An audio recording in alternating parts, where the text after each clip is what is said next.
নমস্কাৰ আপোনালোক সকলোকে মোৰ YouTube channel DP info and গাইডৰ অন্য এটা অতি গুৰুত্বপূৰ্ণ ভিডিঅ'লৈ স্বাগতম জনাইছোঁ। ছাত্ৰীসকল, শিক্ষকসকলৰ উপস্থিতি শিক্ষা ক্ষেত্ৰত উপস্থিতি সম্পৰ্কীয় এটা অতি জৰুৰী ইনফৰমেশ্যন আহিছে। এই ভিডিঅ'টোত সেই কথাখিনি অতি চমুকৈ জনাবলৈ চেষ্টা কৰিম। আশা কৰিছোঁ ভিডিঅ'টো শেষলৈকে চাই ইনফৰমেশ্যনখিনি ভালদৰে জানি ল'ব।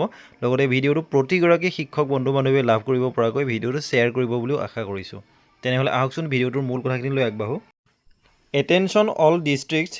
As per kind direction of MD sir, you are requested to instruct all schools to ensure 100% teacher attendance on 25th and 26th March 2025. অৰ্থাৎ ছাত্ৰীসকল 2025 বৰ্ষৰ 25 মাৰ্চ আৰু 26 মাৰ্চ তাৰিখে শিক্ষকসকলৰ 100% উপস্থিতি শিক্ষা ক্ষেত্ৰৰ জৰিয়তে দিয়াটো নিশ্চিত কৰিবৰ কাৰণে শিক্ষা বিভাগৰ ঊৰ্ধ্বতন কৰ্তৃপক্ষৰ তৰফৰ পৰা অৰ্থাৎ সমগ্ৰ শিক্ষা অসমৰ MD ছাৰৰ তৰফৰ পৰা এই নিৰ্দেশনাটো হোৱাটছএপৰ জৰিয়তে প্ৰেৰণ কৰা হৈছে।